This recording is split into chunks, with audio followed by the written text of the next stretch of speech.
ये दुर्लभ मनुष्य जन्म भगवत प्राप्ति के लिए है। इसका मतलब ये नहीं कि सब बाबा जी बन जाए। बाबा जी कोई भगवत प्राप्ति का मतलब नहीं। चित्त की वृत्ति जो भगवान में लगा दे, संसार से निवृत्त करके, चाहे वो गृहस्थ हो या विरक्त, दो मार्ग बनाए गए हैं। ये भगवान की प्राप्ति का मार्ग है, भगवान को रिझाने के लिए है, और वो है चित्त से। अगर चित्त की वृत्ति प्रभु में नहीं लगी है तो केवल वस्त्र परिवर्तन मात्र से भगवत प्रसन्नता या भगवत प्राप्ति नहीं होती। वेशधारी हरि के उर साले, वेश रख लिया और भजन नहीं है तो भगवान को बदनामी कराते, भगवान की निंदा कराते, भगवान को दुख पहुंचता है। भगवत ऋषि की सिद्ध महापुरुष है, वो कह रहे वेशधारी हरि के उर्शाले, वो हरि के हृदय को कष्ट देते हैं। कौमार आचरित प्राज्ञो धर्मान भागवतानि, कुमार अवस्था से जो भजन में लग गया तो पक्का वो सिद्ध हो जाएगा यदि सही मार्ग का अनुसरण कर ले, क्योंकि कोरी मटकी में बहुत बढ़िया दही जमता है। ऐसे ही संसार में अभी प्रकट हुआ छोटी अवस्था और भगवान में चित्त जोड़ दिया तो पहुंच जाता है, ढनकते ढनकते पहुंच जाता है। इसका मतलब यह नहीं कि केवल बाबा जी ही बन करके वो पहुंच जाता, नहीं। बहुत से ऐसे गृहस्थ हुए जो शुरू से भजन की पद्धति और गृहस्थी में उनके पुत्र परिवार आदि भी हैं और बड़े ऊंची कोटि के महात्मा हैं। एक गांव तो गंगा किनारे मिला कि हमें लगता है कि 50% ब्रह्मबोध संपन्न महापुरुष होंगे गृहस्थ।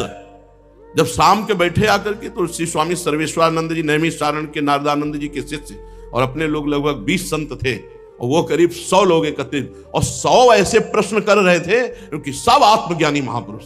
तो वो कह रहे थे गंगा का किनारा है, देखो भाई, हम लोगों से कहे देखो भाई गृहस्थों को देखो, सब आत्मज्ञानी महापुरुष है। सर्वेश्वरानंद जी कह रहे तो ऐसा नहीं कि गृहस्थ में भक्त नहीं होते, ज्ञानी नहीं होते, ब्रह्मबोध नहीं होते। मार्ग है, एक विरक्त मार्ग है, गृहस्थ मार्ग, दोनों भगवान के लाड़िले, और अगर सही ढंग से चले तो दोनों भगवान को प्राप्त होते हैं। कुमार अवस्था से भजन में चित्त को जोड़ना चाहिए। ये जो माता पिता बालकों को आधुनिक शिक्षा केवल देते हैं, आध्यात्मिक की शिक्षा नहीं देते ना, यही बच्चे आधुनिकता के प्रवाह में बह करके नशा करने लगते हैं, गंदे आचरण करने लगते हैं। फिर माता पिता के साथ व्यवहार भी इनका बहुत अभद्र होता है, क्योंकि आध्यात्मिक इनके अंदर कोई ज्ञान होता नहीं, आध्यात्मिक भय कोई होता नहीं भगवान आदि का, तो ये अभद्र व्यवहार करते हैं। छोटे छोटे थे, माता पिता देखो सुबह सुबह उठ कर पहले धरती माँ के पैर छुओ, हमारे छुओ, पिताजी के छुओ, और ऐसे हाथ करो, और ऐसे चूमो हाथ को, कराग्रे वस्ते लक्ष्मी कर मध्य सरस्वती, ये सिखाया गया प्रारंभ में। उठे पहले धरती, प्रातः 4 बजे के बाद कोई वहां सो नहीं सकता। ये प्रातः 4 बजे की दिनचर्या, छोटे छोटे बच्चे उठ, वो संस्कार जो प्रारंभ के डाले जाते हैं अध्यात्म के, वो जीवन भर चलते हैं। अब जीवन भर का अभ्यास है, पहले उठो। अब तो वृंदावन है, वही वहां धरती माता की जय थोड़ी बोल ली है, वृंदावन भूमि को प्रणाम, जैसे गुरुजनों को प्रणाम, आचार्य इष्ट इन सब की वंदना करके वो संस्कार। प्रातः कालीन जिनकी दिनचर्या ठीक है उसका जीवन पूरा ठीक हो जाएगा, ध्यान रखना, पूरा जीवन। ये जो 9-10 बजे तक सोते हैं, भगवान कृपा करें इनकी बुद्धि शुद्ध करें। सूर्य भगवान उदय हो गए और सो रहे हैं, कोई दिनचर्या नहीं। अब 10 बजे क्या दिनचर्या होगी? हमें तो मतलब 10 बजे तो हम लौट जाते हैं दिनचर्या करके, रात के 12 बजे से और दिन के 10 बजे तक दिनचर्या ये चल रही, फिर 10 बजे तो लगभग लौट जाते हैं यहाँ से। फिर वहां प्रसाद हमें लगता है जब उनके जगने का टाइम आता है तो यहाँ ध्यान का विश्राम शुरू हो जाता है। कौमार आचरित प्राज्ञ, ए भाई मनुष्य जीवन बहुत अच्छे अच्छे संस्कार अपने में भरो भगवत प्राप्ति के लिए, भगवत प्राप्ति के लिए। यथा हि पुरुषस्येह विष्णोः पादोपसर्पणं यदेश सर्वभूतानां प्रियात्मेश्वरः सुहृत्। बहुत भगवान की विचित्र माया है, जीव को भगवान अवसर देते हैं, भजन कर लो। अब मान लो पति पत्नी बच्चा नहीं, अरे बहुत बढ़िया है यार, बोले वो नहीं गृहस्थी में होना चाहिए तो गोपाल जी को मान लेना, प्रिया प्रीतम को मान ले और भजन कर, तेरे सब ऋण उऋण हो जाएंगे, भगवत प्राप्ति हो जाएगी, बढ़िया।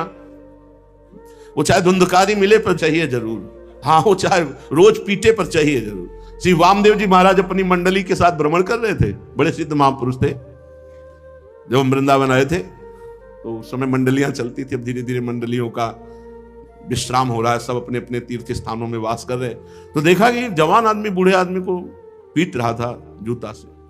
वामदेव जी ने मंडली से कहा आप चलिए, मार उसके पास गए। बाबा ये कौन मार रहा था आपको? उनका बेटा मार रहा था। बड़ी समस्या होगी आपके जीवन में। आइए, मंडली में सब कुछ है, आप पैदल नहीं चलेंगे तो गाड़ी व्यवस्था है, भोजन व्यवस्था है, नाम जप कीजिए, भगवान का कीर्तन कीजिए, कथा सुनिए। आइए, तो बोले तुम्हारा क्या इसमें जा रहा, बेटा मेरा मुझे मार रहा, चल यहां से। वामदेव जी को ऐसा ममता मोह की जंजीर है कि जीव जूता खा के भी वही। गोस्वामी तुलसीदास जी, पद सिर त्राण बजय, पद सिर त्राण बजय, बहुत पद त्राण कहते जूता को, जूता खोपड़ी में बज रहा फिर भी ज्ञान नहीं आ रहा, जीव उसी माया की तरफ जा रहा है। भजन के बिना जीवन व्यर्थ है, बिल्कुल सच्ची मान लीजिए। मनुष्य जन्म में श्री भगवान के चरणों की शरण लेना ही जीवन की सफलता है। भगवान समस्त प्राणियों के सुहृद हैं, प्रीतम हैं, आत्मा हैं। भाइयों, सुखमेन्द्रिय कम दैत्या देह योगे न देहिनाम सर्वत्र लभ्यते दैवाद यथा दुःखम यत्नतः तत्प्रयासो न कर्तव्यो यत आयुर्व्ययः परम न तथा विन्दते क्षेमं मुकुंद चरणाम्बुजम ततो यतेत कुशलः क्षेमाय भयमाश्रितः शरीरम पौरुषम यावन्ना विपद्येत पुष्कलम। हे मित्रों, ये जो इंद्रियों से सुख भोगा जाता है तो हर योनि में मिल जाता है, सुअर कुत्ता सब योनि को ये प्राप्त है। सच्ची मानिए, तुम्हें रबड़ी खाने में जितना अच्छा लगता है सुअर को बिष्ठा उतना ही अच्छा लगता है। तुम्हें डल्लब के गद्दे में बढ़िया ऐसे, उसको कीचड़ में वैसे। तुम्हें जैसा अपनी पत्नी से सहवास ऐसा सुकरी के सहवास से उसको वही सुख मिलता है। तुम्हें अपने बच्चों से जितना प्यार उतना सुकर को प्यार, तुम्हें जितना अपना शरीर प्यार उतना शरीर प्यार।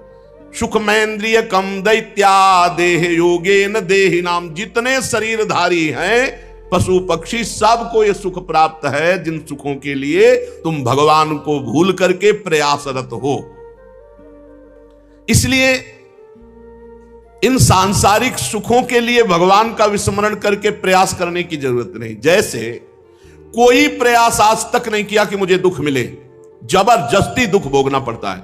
ऐसे आप प्रयास मत करो सुखों का, तो जबरदस्ती जो प्रारब्ध में सुख भोग है वो आ जाएगा। प्रयास करो, परिश्रम करो धर्म के लिए, भगवान के लिए, भगवान के भजन का परिश्रम, धर्म का, समाज सेवा का परिश्रम, परिवार सेवा को भगवान की सेवा मानकर, तब सार्थक हो जाएगा। भगवान के परम कल्याण स्वरूप चरण कमलों की प्राप्ति का प्रयास करो। यह प्रारब्ध से नहीं होता, यह मनुष्य जीवन में भजन करना पड़ता है। प्रारब्ध से सुख और दुख मिलता है। मनुष्य जीवन में सिर पर अनेकों प्रकार के भय सवार रहते हैं। इसलिए जब तक तुम्हारा शरीर क्षेमाय भयमाश्रितः, जब तक तुम्हारा शरीर स्वस्थ है, रोग ग्रसित नहीं हुए हो, विपत्ति ने घेरा नहीं, तब तक भजन का अभ्यास कर लो। नहीं, रोग विपत्ति दुख में फिर भजन नहीं होता, फिर तो बस आहा निकलती रहती। भजन में चित्तन, भजन का अभ्यास किया तो भजन होगा। बुद्धिमान पुरुष को चाहिए कि स्वस्थ अवस्था में जब तक शोक दुख विपत्ति नहीं घेरा तब तक भजन का अभ्यास कर लो, नहीं फिर भजन नहीं होने वाला। मनुष्य की पूरी आयु 100 वर्ष की है। पुंसो वर्ष शतम आयुष तदर्धम चादितात्मनः निष्फलम यद सौरात्र्याम सेतेन्धम प्रापितस्तमः मुग्धस्य बाल्ये कौमारे क्रीडतो याति विंशतिः जरयाग्रस्त देहस्य याति कल्पस्य विंशतिः। मनुष्य की पूरी आयु कितनी? 100 वर्ष की। जिन्होंने अपनी इंद्रियों के वश में होकर के मनमानी आचरण किए तो आधा जीवन तो उनका पागलपन में बीत गया। जो बीच का जीवन है जवानी वाला, इसमें एक बुखार चढ़ता है वासना का, यौवन ज्वर के नहीं बल कावा। जवानी में एक अंधकार छाता है अज्ञान और भोग वासना का। आधा जीवन तो चौपट हो गया उसी में। रात घोर तमोगुण अज्ञानग्रस्त होकर मुर्दे की तरह सोते रहना या भोग आदि में, आधी आयु तो बर्बाद हो गई। बचपन अज्ञान में व्यतीत होता है। बड़े भाग्यशाली घर के बच्चे हैं जिनको ये सिखाया जाता है, हनुमान चालीसा पढ़ो, शिव चालीसा पढ़ो, दुर्गा चालीसा पढ़ो, चलो रामायण पढ़ो, रामायण सुनो। कक्षा 5 में जब जाते थे तिलक लगा के त्रिपुंड। सुबह नहा करके इतनी चालीसावें सब थी, गाते रोज पाठ करना। शाम के भगवान की ऐसी कृपा थी कि तखत पड़े थे, संतजन आते थे, भागवत की कथा, रामायण की चर्चा, और 10-20 बूढ़े बैठ गए और भगवत चर्चा। एक एक अक्षर ऐसी सावधानी से सुनते थे। 5, 4, 9, 4 और कक्षा पढ़ पाए, 9 तक, 9th साइंस साइड पास हुए, और मन में बस एक बात आ गई, मुझे भगवान की प्राप्ति करनी। भागो संसार से, भागो, भगवत नाम, भगवत चिंतन, भगवत आराधना। जब हमारे संस्कार प्रारंभ से डाले जाते हैं तब वो उत्तम कोटि के बनते हैं। अब बहुत कठिन है संस्कार मोबाइल वाला। बहुत सावधानी से गृहस्थी का निर्वाह करे तो गृहस्थ धर्म भगवत प्राप्ति कराने में समर्थ है। बाल्यावस्था तो खेल कूद पागलपन में कुछ ज्ञान होता नहीं। सही पूछो तो 20 वर्ष तक की अवस्था, जन्म से लेकर, वो एक विशेष ज्ञान का प्रकाश नहीं होता 20 वर्ष तक। और पीछे के 25 वर्ष बुढ़ापे वाले, उसमें भी स्मृति अगर वो सही ढंग से चला है तो स्मृति रहेगी, नहीं स्मृति डाउन, शरीर शक्ति एकदम गिरी हुई और बस वही प्रपंच, वही ऐसा। अगर भजन नहीं किया तो, सत्संग नहीं सुना, भजन नहीं किया तो बुढ़ापे में बुद्धि बहुत बिगड़ जाती। 20 वर्ष पहले के और 25 वर्ष बाद के, ये बिल्कुल बेकार अवस्था। और जो बीच वाली अवस्था वो तो पहले ही बता दिए, एकदम उद्दंड अवस्था, पागल वाली। बिरले कोई होगा जो 20 से लेकर के 50 तक पाप की पोटरी ने तैयार कर लिए हो। बहुत गंदा बुद्धि में विचार आता है इस अवस्था में, अगर संभाल पावे तो संभाल पावे। जीव इतना उलझ जाता है भोगों में कि क्या कर्तव्य है, क्या कर्तव्य है, इसका ज्ञान ही नहीं रहता। आधी आयु तो सोने में चली गई। दिन में जो चेष्टाएं हैं वो कर्तव्य का ज्ञान ना होने के कारण, तो बाल्यावस्था व्यर्थ गई, बुढ़ापा व्यर्थ गया, जवानी में पागलपन, पूरी जिंदगी। कब भजन करोगे? प्रहलाद जी कहे कौमार आचरे। बाल्यावस्था से भजन में बच्चों को लगाना चाहिए। 5 मिनट राधा राधा नाम कीर्तन करो, अभी तुमको बाल भोग पवाएंगे। आज अगर तुम 5 मिनट नाम जप करोगे तो आपको ये वस्तु पाए। उनको प्रलोभन देना चाहिए, उनको भय और प्रलोभन दोनों से भगवान में लगाओ, देखो फिर महान बनेंगे। आज तक इतिहास साक्षी महान वही हुआ है जो ब्रह्मचर्य परायण और नाम जापक रहा, वही महान हुआ है। चाहे वो राष्ट्र सेवा में हो, चाहे समाज सेवा में हो, भगवत सेवा में हो। इसके जीवन में सदाचार नहीं, वो कुछ नहीं है। पूर्व पुण्य से चाहे वो राजा बन जाए तो भी कुछ नहीं है। मेरे मित्रों ध्यान दीजिए, प्रहलाद जी कह रहे जिसकी इंद्रियां वश में नहीं, ऐसा पुरुष कभी भी कितना भी भोग ले सुखी नहीं हो सकता। इंद्रियां वश में नहीं, चाहे जो भोग लो, कभी तृप्ति नहीं होने वाली। भूत के लड्डू है, चाहे जितना खाओ न तृप्ति। और खास बात है, ना खाए तो जले और खाए तो जले। तो ना खाने वाला थोड़ी देर जलने के बाद शीतल हो जाता है, खाने वाला जिंदगी भर जलता है। घर गृहस्थी के भोगों को जिसकी इंद्रियां वश में नहीं है, भोगते भोगते बुढ़ापा आ जाए फिर भी तृप्ति नहीं होनी। माया की मजबूत रस्सी से अपने आप को बांधता जाता है। जहां छुड़ाने के लिए मनुष्य शरीर मिला था, वहां अपने को और बांध दिया। चोर, सेवक, व्यापारी जिसे प्राणों से भी अधिक प्यार करते हैं, वो जान की बाजी लगाकर धन कमाने में जीवन व्यतीत करने लगता। भोग, धन। भला धन की तृष्णा को कौन त्याग सकता है? अज्ञान की इतनी बात की छोटी छोटी जगह में, छोटी छोटी वस्तु में, छोटे छोटे बंटवारे में, छोटी छोटी बातों में अज्ञान के कारण अमूल्य जीवन को नष्ट करके अपना जीवन नष्ट कर देते हैं। कोई कोई तो अपनी प्रीतमा पत्नी के एकांत से 5 वर्ष के हैं प्रहलाद जी, लेकिन संपूर्ण ज्ञान है। जैसे कोई ये सोचे कि भक्तों को ऐसा ज्ञान कैसे हो जाता है, गृहस्थी में तो गए नहीं। देखो ये तो 5 वर्ष के, पूरा ज्ञान है। कह रहे जब उसकी प्रीतमा पत्नी एकांत में मीठी मीठी बातें और अपने आप को न्यौछावर करके सहवास आदि, ऐसा बंध जाता है मन दोनों का, पति पत्नी का। इस स्नेह पास में ऐसा बंध जाता है छूटना मुश्किल। दूसरी फांसी, नन्हे नन्हे बच्चों की तोतली बानी, प्राणों से प्यारे प्रिय बच्चे कैसे छोड़ सकता है। फिर और बड़े हुए तो बच्चों की बहू और उनके लड़के बच्चों से ज्यादा प्यारे लगते। जो पौत्र पौत्री होती है, बहुत ज्यादा प्यारे। फिर पुत्रियों का ब्याह तो उनके जो दामाद, कितना बंधन, गांठ के ऊपर गांठ बंधती चली जाती है। अब वो जब वृद्धावस्था आई, अब वो सब इंद्रियों के भोग तो भोगने की सामर्थ्य नहीं रही, मन वैसे ही जलाता है और प्रतिकूलता घर से मिलती है। जनेंद्रिय और रसेंद्रिय के सुखों में पूरा जीवन व्यतीत किया तो वृद्धावस्था में उसी का चिंतन होता है, उसी का चिंतन। वो रेशम के कीड़े की तरह अपने आप को कर्म बंधनों में जकड़ लेता है, उनसे कभी विरक्त नहीं हो सका, उनका कभी त्याग नहीं कर सका। और सुनो, अगर वो कहीं संस्कार व सन्यासी और त्यागी बन भी जाए तो कोई बिरला ऐसा है कि घर से संबंध हटा पावे नहीं, महीना भर में वो घर पहुंच जाएगा। संन्यास लेने के बाद घर को दिया हुआ 1 रुपया भी पूरे घर के नाश के लिए पर्याप्त है, ये होश में रख ले। विरक्त 1 रुपया भी पर्याप्त है उसके परिवार के नाश के लिए, इसलिए बहुत सावधान, विरक्त होकर के बहुत होश में। उतना लो जितने से जीवन चल जाए, ज्यादा है तो समाज साधु सेवा, घर परिवार की नहीं। और फिर घर परिवार का राग वहीं घर परिवार में ले जाकर के मारता है, बहुत दुर्गति। अगर सन्यासी होकर घर में जाके मरा तो भारी दुर्गति समझो। भगवान की याद में तड़पते हुए शरीर छोड़ दो। इसीलिए गंगा पावन यमुना और तीर्थों का आश्रय लिया जाता है। घर का संबंध विरक्त होकर नहीं। स्वजन त्यक्त स्वजन बांधवाहा, भगवान कपिल देव जी ने कहा त्यक्त स्वजन बांधवाहा, तब तो बैरागी सन्यासी महात्मा। त्यक्त स्वजन बांधवाहा, अधिकार नहीं, अधिकार श्री जी का, और श्री जी जिसे दे दे अधिकार, अपना अधिकार नहीं मानना चाहिए। बहुत सावधानी रखनी चाहिए। विरक्त और गृहस्थ में जो भगवान शास्त्रों में मर्यादा बनाए उसी मर्यादा से चलना चाहिए।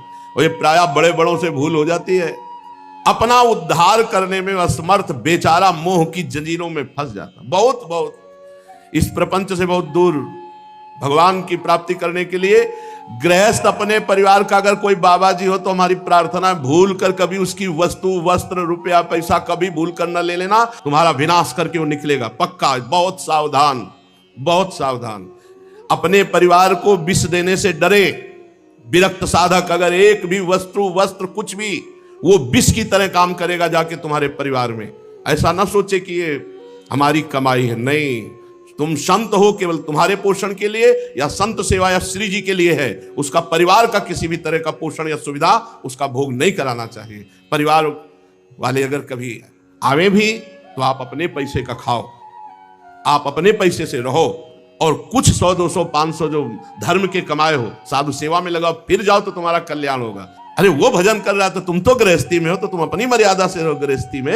ये थोड़ी कि तुम उसके संबंध से पैर पूजवा और सुविधाओं का भोग करो। बहुत समझना चाहिए।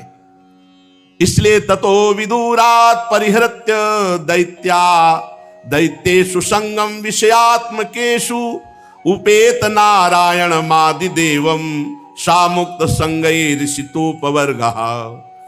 हे मित्रों, ये विषयासक्ति छोड़ दो, आसुरी भाव को छोड़ दो। ये जो आसुरी भाव वाले लोग हैं इनको छोड़ दो। आसु कहते हैं प्राण, जो केवल अपने प्राणों का पोषण, केवल अपनी वासनाओं का पोषण करने वाले आसुरी भाव वाले, इनको छोड़ दो। आदिदेव भगवान श्री हरि की शरण ग्रहण करो, और जिन्होंने संसार की, परिवार की आसक्ति छोड़ दी, ऐसे महात्माओं का संग करो।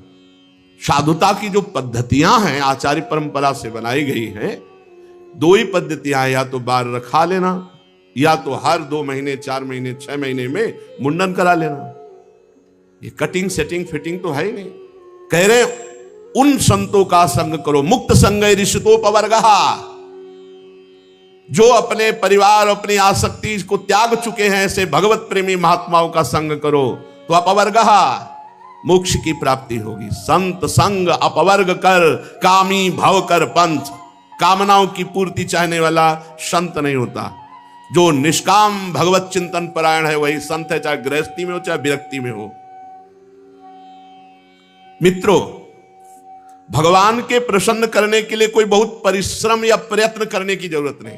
प्रहलाद जी कहे नारच्युत प्रीणयतो बहवा यासो असुरात्मजा आत्मत्वात् सर्वभूतानां सिद्धत्वाद् हि सर्वतः। मित्रों, भगवान को प्रसन्न करने के लिए किसी भी विशेष प्रयास या प्रयत्न की जरूरत नहीं है, क्योंकि वे हमारी आत्मा हैं और वे सर्वत्र हैं और वे स्वयं सिद्ध हैं, पूर्ण काम हैं, उनको किसी वस्तु की कामना नहीं। ब्रह्मा से लेकर तिनके तक छोटे बड़े समस्त प्राणियों में हमारे भगवान विराजमान हैं। ब्रह्मा से लेकर तिनके तक पंचभूतों से बनी हुई वस्तुओं में भगवान विराजमान है, पंचभूतों में भगवान विराजमान है, सूक्ष्म तन्मात्राओं में, महातत्व में, तीनों गुणों में, गुणों की साम्य अवस्था में, प्रकृति में, सब में भगवान विराजमान है। भाई यही बात समझ लो, इससे भगवान बहुत जल्दी मिल जाएंगे। हर व्यक्ति वस्तु स्थान में भगवान की भावना, और इसमें सिद्ध है प्रहलाद जी जो उपदेश कर रहे हैं, इसमें सिद्ध है प्रहलाद जी। अंतर्यामी प्रभु सब जगह विराजमान है। इस भावना से बहुत जल्दी भगवत प्राप्ति होती है। ये सबसे बड़ी यहां बात है, और इसको दुर्लभ बात कहा गया है गीता में भी। बहुनाम जन्मनावंते ज्ञानवान माम प्रपद्यते वासुदेवा सर्वमिति सा महात्मा सुदुर्लभा। जो सब जगह भगवान को देखता है, ऐसा महात्मा मिलना बड़ा दुर्लभ है। अब इसकी प्राप्ति के लिए तुम पहले अपने आसुरी स्वभाव का त्याग करो। दूसरों से सुख भोगने की लालसा, इसे आसुरी भाव कहते हैं। सब प्राणियों पर दया करो, क्योंकि सबके हृदय में भगवान विराजमान है। सबके हृदय में भगवान विराजमान है, इसलिए सबकी सेवा करो, आसुरी भाव का त्याग करो, दूसरों से सुख भोगने की लालसा, इसी से भगवान प्रसन्न हो जाते हैं। नाम जप करते हुए सब में भगवत भावना, दूसरों को सुख पहुंचाना, सुख लेने की चाह का नाश कर देना, ये नाम जप करेगा।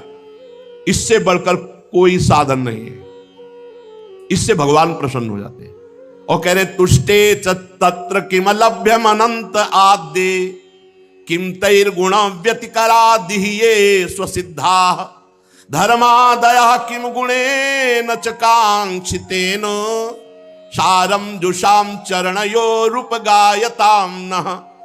और जिसके ऊपर भगवान प्रसन्न हो गए, कौन सी अब बात रह गई जो उसको नहीं पूरी हो जाएगी। जिसको भगवान मिल गए, भगवान प्रसन्न हो गए, तो अब क्या बाकी रह जाएगा। प्रहलाद जी कह रहे सबसे बड़ी साधना क्या है? सब में भगवान को देखते हुए सेवा करना, खूब नाम जप करना, किसी से सुख लेने की इच्छा ना रह जाना, इसी से भगवत प्राप्ति हो जाती है। और जिस पर भगवान प्रसन्न हो गए तो कौन सा ज्ञान, कौन सी वस्तु, कौन सी स्थिति बकाया रह जाएगी। लोक परलोक में धर्म अर्थ जो बताया गया है, बिना प्रयास के सब कुछ आपको प्राप्त हो जाएगा जिस दिन आप भगवान को प्रसन्न कर लिए। देखो, हमको तो माया से कोई भी भय नहीं है। प्रहलाद जी कह रहे जब हम भगवान का चरणामृत का सेवन करते हैं, भगवान का नाम जप करते हैं और भगवान की लीला कथा सुनते हैं, तो अब हमको न मोक्ष की आवश्यकता और न मैं माया से भयभीत होता हूं।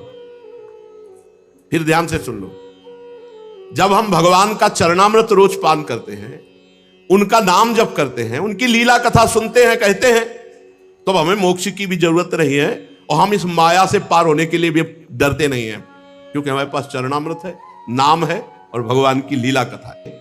उपासक कभी अपने को ऐसा न समझे मैं विकार विजयी हो गया हूं। बिल्वमंगल जी ऐसा विराग्नि जगह कि अब वृंदावन चलूं, श्री कृष्ण के चरणारविंद से चिन्हित ब्रजभूमि में उनका गुणगान करते हुए, नाम जप करते हुए वहीं प्राण त्याग दूं। प्राण त्यागने का मतलब है आजीवन ब्रजवास। इसे कोई शरीर पूर्ति वाली बात में ना ले जाए। गुरु आश्रम से प्रणाम करके चल दिए। एक आश्रम रास्ते में मिला, वहां रात्रि व्यतीत की। सुबह स्नान करके अपनी दिनचर्या कर रहे थे कि अचानक एक नौवधू वहीं ठाकुर जी का पूजन करने आई हुई थी। बहुत सी माताएं बहनें गांव की आसपास जो मंदिर होते हैं उनके दर्शन निमित्त जाती हैं, पूजन करते हैं। बड़ा सरोवर था, देव मंदिर। उसके चेहरे की बनावट पूरी चिंतामणि जैसी थी। जी ही देखा पूर्वाभ्यास जगहा चिंतामणि। प्रेम हृदय का विषय होता है और हृदय द्रवित होकर जिसे पकड़ लेता है उसे छोड़ना बड़ा कठिन होता है। दबाव हो गया था, श्री कृष्ण कृपा से वो दब गए थे। अचानक चिंगारी ज्वाला बन गई। चिंतामणि रूप देखा चिंतामणि जैसा, पीछे लग गए, भूल गए श्री कृष्ण को। ये शिक्षा लेने लायक है। इसीलिए कहा गया नेत्र संभाल कर किसी के चरणों की तरफ देखो, सहसा मुख की तरफ मत देखो।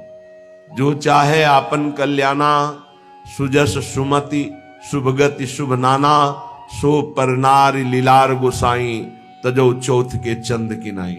सहसा माताओं बहनों के मुख की तरफ मत देखो, उनके चरणों की तरफ देखो तो बच जाओगे। पीछे लग गए।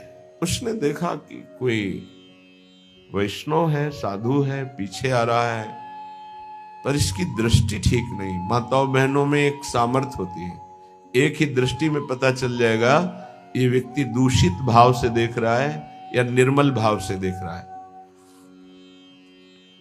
अपनी चाल और बढ़ाई तो बिल्लू मंगल जी पीछे दौड़ने लगे। प्रेमियों को किसी की परवाह नहीं होती और उसका मोड़ है किधर हो जाए। बहुत संभाल के इसीलिए कहा है प्रेम पंथ में चलने वाला कोई बिरला ही बहादुर होता है। चढ़ के मैन तुरंग पर चलिबो पावक माई। प्रेम पंथ अति कठिन है, ये सबको निभत नाई। मोम के घोड़े पे चढ़कर आग की ज्वाला से निकलना कितना कठिन है। मोम आंच लगते ही पिघल जाएगी। द्रवित हृदय से इस संसार की ज्वाला में निकल जाओ और कहीं तुम्हें राग ना होने पावे। द्रवित हृदय बहुत ही, जिसका भजन के द्वारा हृदय द्रवित होता है वही जानता है। प्रणाम है भरत जी को, यह द्रवित हृदय का लक्षण है। अपनी परवाह न करके, अपने जीवन की परवाह न करके, साधना की परवाह न करके हिरण के बच्चे को इतना प्यार देना। अगर साधन की दृष्टि से देखो तो दोष हो गया, ममता कर बैठे, और करुणा की दृष्टि से देखो तो बलिहार है। अपनी परवाह न करके एक बार प्यार किया हिरण के बच्चे से तो उसको परम पद प्रदान करके ही छोड़ा। अगला जन्म वही रहुगण है। ये जड़ भरत सिद्ध महापुरुष ब्रह्मबोध संपन्न तो वही मृग रहुगण है जिसको उपदेश करके परम पद में स्थापित किया, छोड़ा नहीं। फिर भी महापुरुषों की करुणा का क्या कोई पार पा सकता है। अब वो हृदय द्रवित है, चिंतामणि में आसक्त था तो वो छाप लग गई। जैसे द्रवित मोम को जो आकार दो वो ले ले, ऐसे बहुत संभाल के द्रवित हृदय को नहीं। कहीं भी अगर अपनापन हो गया, वो नहीं जानता कि उसका अपनापन कैसा है, नहीं जानता। वो हृदय से जो प्यार करने वाला होता है उसे लोक कुल वेद धर्म मोक्ष मर्यादा ये कुछ नहीं सुनाई देती, सिर्फ अपना लक्ष्य दिखाई देता है। तभी सुंदरदास जी ने प्रेमी की दशा को लिखा है, न लाजती न लोकन की, न वेद को कहो करे, न शंक भूत प्रेत की, न देव जच्छते डरे, सुने न कान और की, दृश्य न और इच्छना। ये डर नहीं कि मैं किसी की बहू के पीछे जा रहा हूं, मारा जाऊंगा, कुछ नहीं, पीछे पीछे जा रहे। जल्दी से घर में गई और अब देखा पति, तो पति से कहा कि कोई पीछे साधु वेश में है पर है गलत दृष्टि से, तो आप देख लीजिए।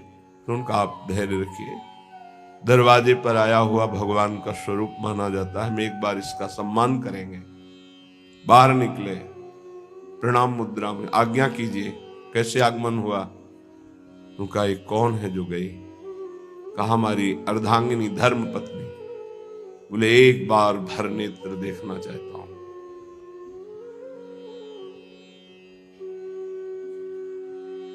ऐसा ही अपने इष्ट के लिए होता है कि चाहे हे प्रिया जो मुझे नरक भेज देना, बस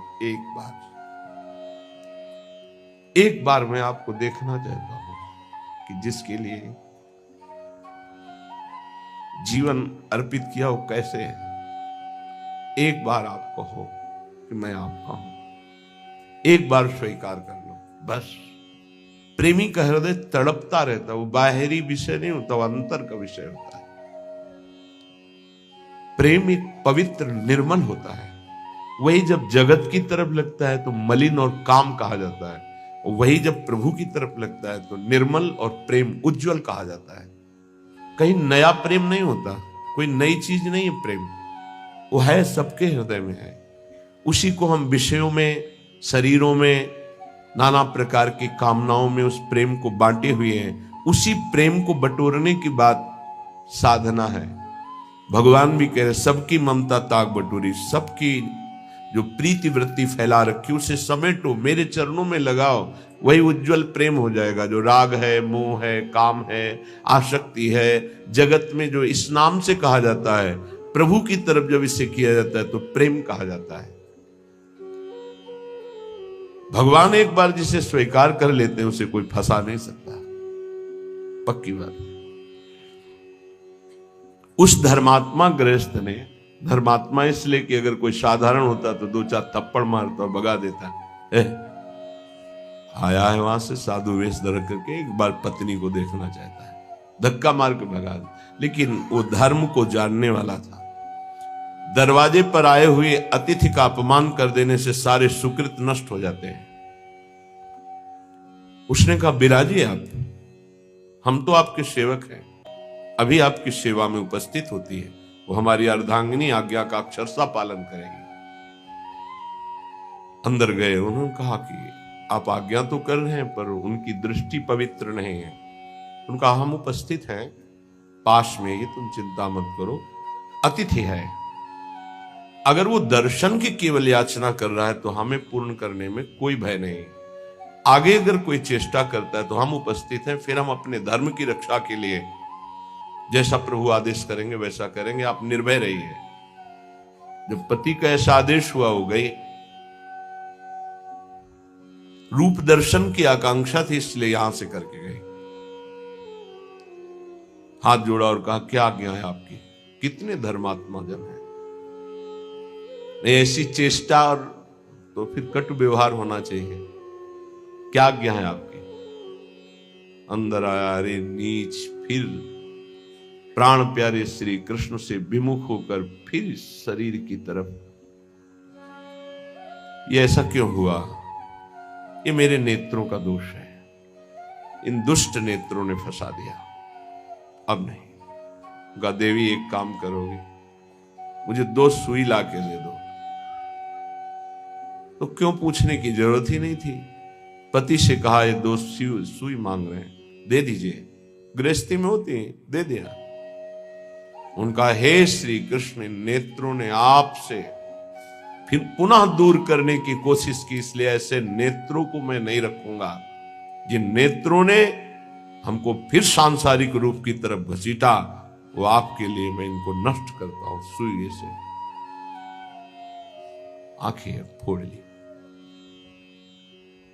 आप जागृत हुई दिव्य निष्ठा। इसका भाव हम ये नहीं करें कि आप अपनी आंखें फोड़ लीजिए।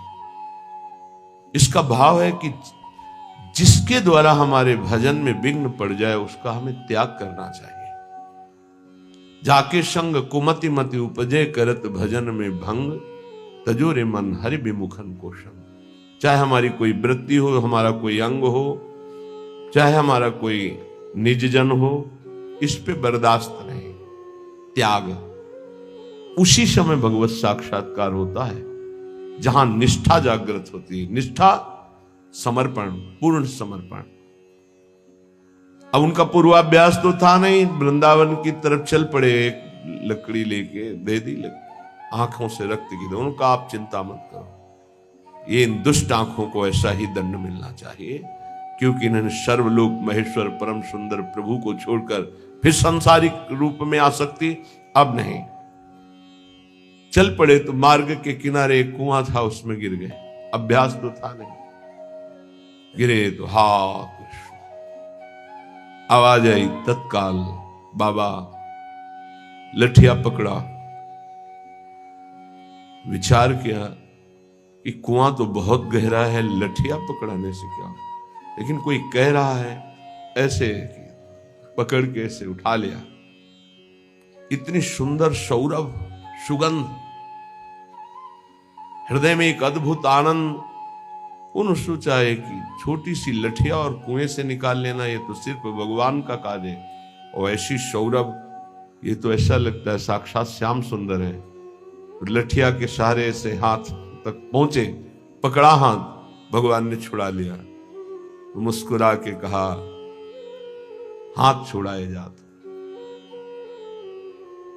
निबल जान के वो, आप बलवान छुड़ा सकते हो, लेकिन हृदय से जब जाओगे तो सबल सराहूं तो जाओ, बाहर से भाग जाओ, लेकिन हृदय से निकल के जाओ तो तुम्हें बलवान समझ लो। भगवान ने हाथ पकड़ लिया और स्वयं वृंदावन बिल्व मंगल जी को लाए। अगर तिरस्कार ना हुआ होता चिंतामणि के द्वारा तो क्या उन्हें भगवत साक्षात्कार होता? अगर गोस्वामी जी की पत्नी ने उनको ऐसे महामंगलमय वचन, जो कटु वचन थे, ना बोले होते कि जितना तुम्हें इस चाम से प्रेम है, अगर राम से प्रेम होता तो तुम भगवत प्राप्त हो जाते। जगह जगह पर अपमान और तिरस्कार और निंदा ने भगवान की तरफ मोड़ करके भगवत प्राप्ति कराई है। इसलिए उपासक को चाहिए, लोका स्वच्छंद निंदाम विंदधति यदि में किम ततो दीन दीनम सर्वम चेतस्यात कुटुंबम किमु मम ततो दुर्दशा स्युस्तता किम। यदि इस लोक में सब लोग मेरी निंदा करें, ऐसा थोड़ी है कि सब निंदा ही करते हैं, कभी ऐसा किसी के साथ नहीं हुआ।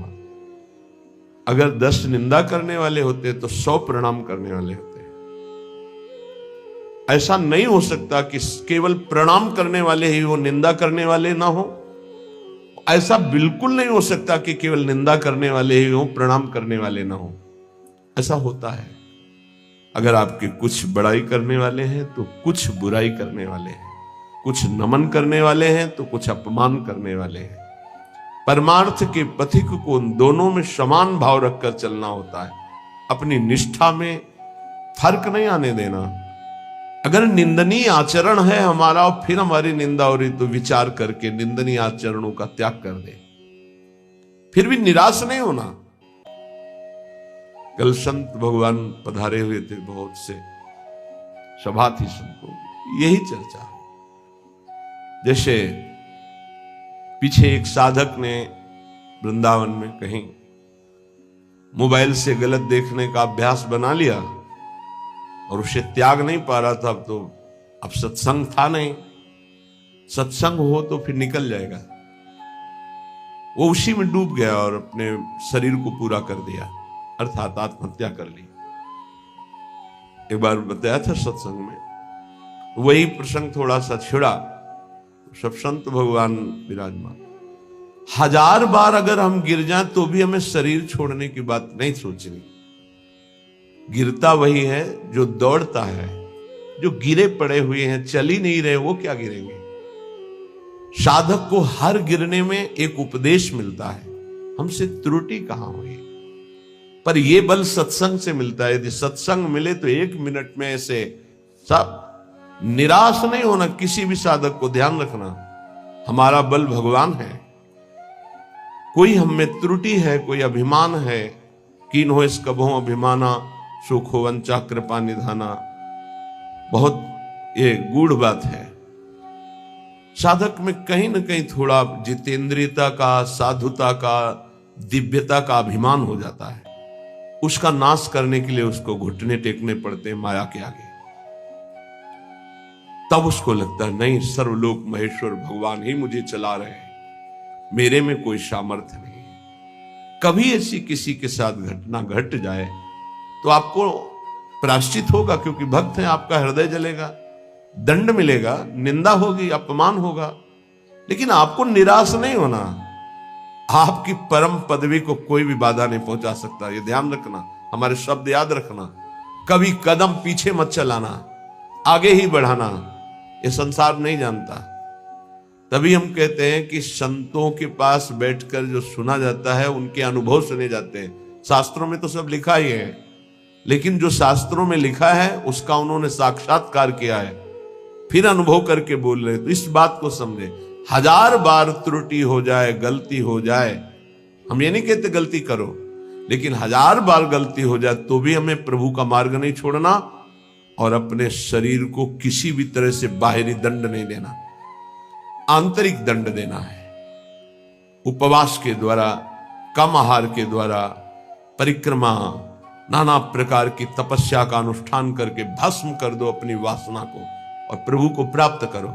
शरीर छोड़ने से आत्महत्या करने वाले की वो दुर्गति होती, भूत बनता कोई भी हो, चाहे साधु वेश में चाहे गृहस्थ में हो, पक्का समझना, आत्महत्या करने वाले को भूत योनि की प्राप्ति होती है और बड़ी दुर्गति होती है उसकी। एक बूंद पानी पीने को नहीं मिलता। पानी की प्यास की कीमत वही जानते हैं जिनको प्यास होने पर पानी नहीं मिलता। तुम क्या जानो, एक बूंद पानी उस जीवात्मा को नहीं मिलता जो प्रेत योनि को प्राप्त होता है, तो पागल बना घूमता है, फिर किसी निकृष्ट आचरण वाले के ऊपर सवार होकर तब वो अपनी प्यास बुझाना चाहता है। इसलिए इस मार्ग में चलने वाले पथिक को इतनी हिम्मत होनी चाहिए। लोका स्वच्छंद निंदाम विंदधति यदि में किम ततो दीन दीनम। मैं दीन नहीं बनूंगा उस समय, ये हमारी बात को पकड़ना।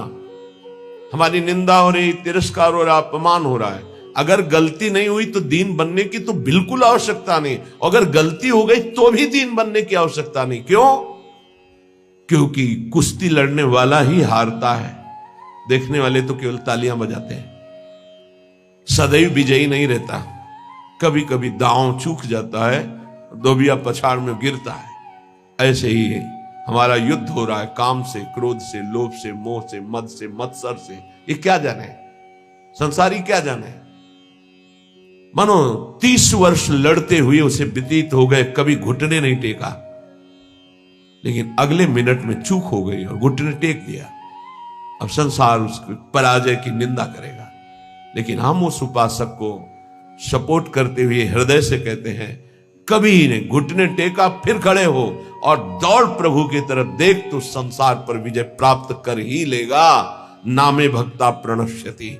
ये जरूरी नहीं है कि हम अपने शरीर को त्याग दें, क्योंकि ऐसी गलत, ऐसे प्राय जिनको सत्संग नहीं मिलता ऐसा कर देते हैं।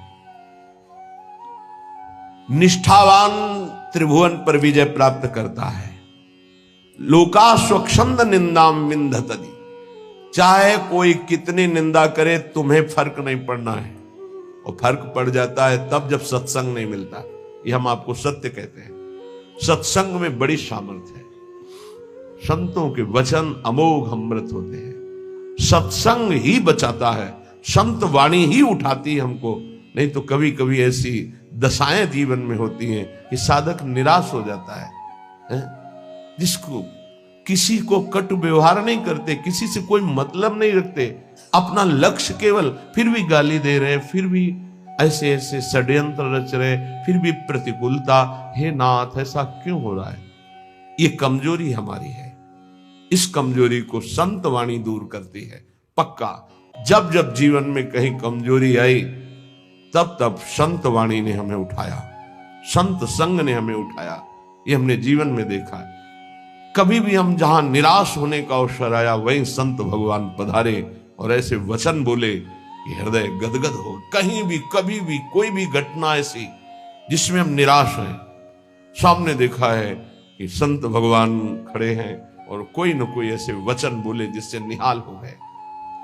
तो सत्संग के द्वारा ही हमको ऐसी सामर्थ्य मिलती है कि हम निंदा को सह सके। फिर कह रहे हैं, सर्वम चेता स्यात् कुटुंब किमिव मम ततो दुर्दशाः स्युस्तता किम। मेरे परिवार के सब लोग मुझे छोड़ दें, पक्का छोड़ देंगे, क्योंकि जहां जहां राग है वो हरि हटाएंगे, छोड़ देते हैं। जब आप सच्चाई से भजन करोगे, डरना मत, सच्चाई का जब जिस दिन भजन होगा तो परिवार का राग छूटेगा, पर परिवार में भगवत भाव रहेगा। वही हम कह रहे हैं कि भगवत भाव से प्रीति करो, राग पूर्वक नहीं। राग का नाश, राग होता है आंतरिक, बड़ा सूक्ष्म होता है। ततो दुर्दशास्युष तथा किम, सब पूरे परिवार के छोड़ दिए, लोक में निंदा हो रही है और शरीर दुर्दशा को प्राप्त हो रहा है। ये होता है, ऐसी परिस्थिति आती है। इसी में दिव्य शरणागति का उदय होता है। दिव्य शरणागति जिसे भगवान की पूर्णता होती है, भगवान जिससे तृप्त हो जाते हैं शरणागति में, वो शरणागति इसी में होती है। लोक में निंदा हो रही, कहीं रहने का ठिकाना नहीं, कोई भी प्यार करने वाला नहीं, जिधर देखो तिरस्कार, और कोई अपना सृष्टि में कहने वाला नहीं। पूरी सृष्टि में कोई एक अपना कहने वाला नहीं। ये स्थिति आती है। स्थिति उस समय आर्त भाव से जो होता है वो शरणागति। जैसे गजेंद्र को कोई अब सहयोग देने वाला नहीं, अगले झटके में डूब जाएगा। अब याद आई हरि, अब वो शरणागति, एक सेकंड नहीं लगा, भगवान उपस्थित हो गए। हमारी बात समझना, ये शरणागति पढ़ लिख के नहीं होती, ये परिस्थिति पैदा की जाती है। जैसे अभी एक उपासक, घर बार त्यागी, वैरागी, बड़ा ही सेवक, भगवत मार्ग का पथिक, कुछ दिनों से साधारण शरीर में अव्यवस्था हुई और कल फाइनल हो गया कि गलित कुष्ठ। बहुत पुराना प्रारब्ध जागृत होता है। जैसे भीष्म जी 6 महीना बाणों की शैया पर, बाल ब्रह्मचारी, नैष्ठिक परम तप में युक्त, ऐसे ही जब हमारी भगवत प्राप्ति का योग बनता है, पक्का दिमाग में बैठा लो। कल या परसों कह रहे थे कि एकांत में सोचा करो कभी कभी कि अगर हमें कैंसर हो जाए तो, हमारी आंखें फूट जाएं तो, और कल ही आ गया रिपोर्ट कि एक साधक को गलित कुष्ठ हो गया है। ये हम इसीलिए तैयार करते हैं, जैसे आर्मी के नहीं तैयार करते कि अगर कीचड़ में फंस गए तो कैसे निकलना है, पहाड़ में फंस गए तो कैसे चलना है, कैसे आपको चढ़ना है, कैसे दौड़ना है। ऐसे ही परमार्थ की ट्रेनिंग है। आपकी किडनी फेल हो जाए तो, आपका ऐसा हो जाए तो, आपका कोई न रहे तो, आपको कई दिन भोजन न मिले तो, आपको संसार निंदा करने लगे तो, इनमें सब में परिपक्व करना ये हमारा कर्तव्य है। परिपक्व होना अपने लोगों का कर्तव्य है। अब वो साधक व्यथा तो होगी थी। गलित कुष्ठ का मतलब अभी तक तो मेरी दृष्टि में इसमें कोई भी औषधि का योग नहीं देखा था। अब नया चल पड़ा हो तो नहीं कहते। जैसे किडनी फेल होने का मतलब है मृत्यु, लेकिन अब डायलिसिस चल पड़ा है, उससे जब तक जिलाए तब तक जी सकते हैं, जब तक योग है। तो कल इसी सीढ़ी पे बैठकर उसको समझा, कदापि शोक नहीं, क्योंकि अंतिम फाइनल श्री जी की प्राप्ति होनी है तो अनंत जन्मों के पापों का योग होता है। ध्यान रखना, जो भगवत ऐसे ऐसे नीच पाप करने वाले हैं जुकाम नहीं होता, वो ऐसा सीधा साधक है कि कभी कोई शब्द सुन पाए वो तो मुश्किल है। वो ऐसा सीधा साधक है, रात दिन अपने संयम में, और उसको गलित कुष्ठ हो। ये बड़ा विचित्र खेल है। पूर्ण धर्म से चलने वाला, पूर्ण त्यागी, पूर्ण भगवत मार्ग, इतना भी कहीं अपराध की संभावना नहीं, किसी से कोई मतलब ही नहीं, कोई जानता ही नहीं, और उसको गलित कुष्ठ। ये क्या है? अनंत जन्मों का हिसाब बराबर श्री जी के पास जाना है। श्री जी के पास जाना। रामकृष्ण परमहंस जी के गले में कैंसर, भयानक पीड़ा का हर समय संयोग, किस लिए? अंतिम जन्म है, अब जाना है मुझे लाडली जी के पास जाना है। तो जितना हिसाब किताब है बराबर, फटाफट बराबर होता है। तो संसारी आदमी डरता है। भक्ति में जो प्राप्त हो रहा है तुम क्या समझ रहे हो? हजारों बार जन्म करके मरना होता है ऐसे सड़ सड़ के, और ऐसे कुछ नहीं बिगाड़ पाएगा गलित कुछ नहीं बिगाड़ पाएगा। सभा में कह रहे कुछ नहीं बिगाड़ पाएगा। प्रारब्ध ही तो है ना, पूर्व पाप। राधा नाम से बढ़कर प्रारब्ध होता है क्या? है कुछ नहीं। कलेश है कुछ नहीं। सियार नहीं पैदा होते सिंहों के सिंह ही होते हैं। हरिदास सिंह होता है। गर्जना करना हमारा कर्तव्य है। एक गर्जना में लाखों का कल्याण होता है, एक कदापि नहीं। शरीर भाव से ऐसे संतों को देखा है। बरगदिया बाबा पैर से सड़ना शुरू हुआ, कीड़ा पड़ गया, मुख तेज में और शरीर में कीड़े, बैठे शांत भाव से, कीड़े पड़े हुए शरीर। क्या अंतिम जन्म में खत्म खेल। ये बड़े बड़े महापुरुषों के जीवन में आता है। यदि आप भगवत मार्ग में, अभी एक दो दिन पहले कहा था, यदि बैलेंस बना के चलोगे तो कोई बाधा नहीं। क्या? राधा राधा राधा राधा राधा, लड़का बच्चा परिवार भोग सामा। और जो अगर इसमें आ गए कि आपसे कुछ नहीं चाहिए, केवल आप चाहिए, फिर तो हिसाब किताब लंबा पड़ जाएगा। क्योंकि उनके गले लगने के लिए फिर कोई कर्म संस्कार नहीं बकाया रहेगा। पूर्व संचित क्रियमाण प्रारब्ध सबका विध्वंस होगा। अब विध्वंस का खेल मचेगा, तब सच्चिदानंद के गले लगोगे। तभी कहा नारायण अति कठिन है, हरि मिलन की बाट, या में पग पीछे धरे प्रथम शीश दे काट। ये आज आप जीना है तो कष्ट में जीना है, पूरे शरीर में। या सब शुरू हो गया। इसलिए घबराना नहीं है सुन करके कि भगवान की प्राप्ति का मतलब है गलित कुष्ठ रोग हो जाना, किडनी फेल हो जाना। तो और सब अमृत पी रहे हैं क्या? आप देखो अस्पताल बड़े बड़े भरे। ये आखिरी जन्म है भक्त का, इसलिए बहुत जल्दी जल्दी डॉक्टर के पास रहोगे तो डरोगे नहीं। सत्संग सुनते रहोगे ना तो तुम डरोगे नहीं तो डर जाओगे। इसीलिए जल्दी कोई श्री कृष्ण से मिलना नहीं चाहता। ये बड़े खिलाड़ी हैं। यहां लगन लगन सबको ही कहे, लगन कहा वैसो, जा लगन में तन मन डारे खोए। आपसे प्यार किया है, नरक भेजो। अब इन धमकियों से हम डरने वाले नहीं। अब आपको दौड़कर गले लगाएंगे, यही लगाएंगे। दे आप भी नहीं रोक सकते। बोले इतना गरज कर कैसे बोल रहे हो? गुरु ने मंत्र दिया है हमको इनको वश में करने का। ये जो मंत्र है जानते हो, इसे क्या कहते हैं? निज मंत्र। निज मंत्र, वो मंत्र जैसे हाथी को अंकुश वश में कर लेता है, ऐसे हरि को मंत्र वश में कर लेता है। गुरु मेहरबान हो गए, चेला पहलवान हो गया। अब हरि भी नहीं रोक सकते अपने मिलने से, अब हरि भी नहीं रोक सकते अपने मार्ग में। क्यों? गुरु ने। हाँ, बस गुरु के वटिया से मिले रहना, कुछ लेना न देना, मगन रहना, निश्चित पार हो जाओगे। सुना था एक राधा कुंड के भगवान संत की चर्चा में कि गलित कुष्ठ आया, कहा 12 वर्ष का। हाँ, तो अपने लोगों के पास नहीं आएगा, अपने लोगों के पास ऐसे आता है, पूरा आके चढ़ बैठा। जब चढ़ बैठा है तो राधा के लिए कुंज का स्वरूप वो जानता नहीं है। स्वागत उसका बढ़िया होगा, कुछ नहीं होगा, देख लेना। हम क्या कह रहे हैं? कुछ नहीं होगा, देख लेना। क्या होगा? श्री जी गले लगाएंगे। संसार क्या करता? बोले स्यात् कुटुंबम किमिमम ततो दुर्दशा।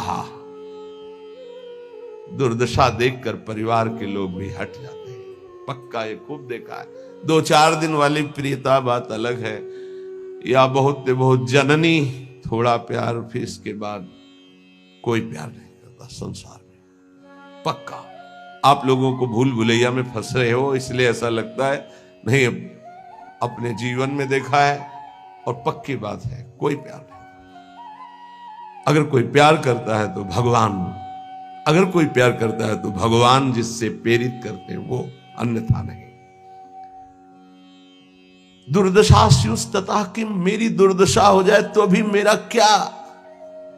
जब कोई होता है तो उसमें बैठकर वो बोलती है, और जब कोई प्रगट में नहीं होता है तो वो स्वयं बोलती है। तो धन्य है उसका जीवन कि जब शरीर दुर्दशा में हो और कोई प्रगट में पास ना हो, तो ये लाडले दोनों खेलते खेलते आ जाते हैं, प्रिया प्रीतम बात करते हैं। ये कथा नहीं कह रहे, ये व्यथा कह रहे हैं। हृदय की जब व्यथा उत्पन्न होती तब कथा की रचना होती, तब उसकी जीवनी की रचना होती है। दुर्दशा मांगो, मांगोगे? कोई हिम्मत है किसी की कि प्रभु मुझे ऐसी दुर्दशा दे दो जिसमें आपके सिवा कोई भी ना हो? और ये संसार, जिस कमरे में आप होगे उस कमरे की खिड़की में भी नहीं झांकेगा कि कहीं ऐसे न कह दे, बुला न ले। पक्का खूब अच्छे से देखा है, खूब अच्छे से देखा। ये बात बहुत इसलिए रुक रुक के कह रहे हैं कि जीवन में सबके आता है, सब दिन होत ना एक समान। एक दिन तुम सुख से इतराते हुए छाती फुलाकर अभिमान से डोल रहे हो, जब तुम्हारे कर्म का परिणाम आएगा तो छाती फुला के फिर सहने की ताकत नहीं होगी। इसलिए अभिमान मत करो, पाप मत करो। पीछे का हिसाब ही इतना है कि लाखों बार जन्म ले तो भी हम नहीं भोग पाएंगे। उसको मिटाने के लिए मानव देह मिला है, खूब नाम जप करते हुए उसको मिटा दो। सेवाधीशश्च न स्याद् यदि किमुततः श्रील वृंदावने हम। अगर मेरी ऐसी शरीर की दुर्दशा और सेवा नहीं बन पा रही भगवान की, तो मुझे कोई फर्क नहीं पड़ेगा। क्यों? क्योंकि मैं पड़े पड़े रोते हुए उनकी सेवा करूंगा। एक होती सामग्री से सेवा और एक होती रुदन से सेवा। तो यहां कह रहे हैं सेवाधीशश्च न स्याद् यदि किमुततः श्रील वृंदावने हम। अब हमसे प्रगट सेवा भी नहीं हो पा रही तो मुझे क्या, क्योंकि मैं हूं तो ना उनका। ये देखो, ये हिम्मत, ये निष्ठा बहुत जरूरी है। ये इसलिए कि आज आप स्वस्थ हैं, आप परिक्रमा दे सकते हैं, सेवा कर सकते हैं। कल ऐसी भी स्थिति आ सकती तो क्या? कभी कभी सोचते थे जब रात के 8 बजे स्नान कराते थे श्री जी को, हिम्मत बनाई रात्रि तक उठ पाए, श्री जी को स्नान करा रहे धीरे से जैसे बना, तो सोचते थे श्री जी आपकी सेवा कैसे होगी। आज हमारे तो 2 हाथ नहीं सेवा कर पाते, लेकिन आज सैकड़ों हाथों से श्री जी को दुलार हो रहा है। ये उनकी महिमा। सब 9 अवस्था के सब पढ़े लिखे संत जो अपने जीवन को सांसारिक उन्नति में चढ़ाना चाहते थे, बड़े बड़े सर्टिफिकेट डिग्रियां लिए हुए हमारे श्री जी की सेवा में लगे हुए हैं, और ऐसे मनोयोग से लगे हैं, पूछो मत। भगवान सदैव कृपा करते रहे हमारी लाडली जी की सेवा में, ऐसी इनकी रुचि बनी रहे।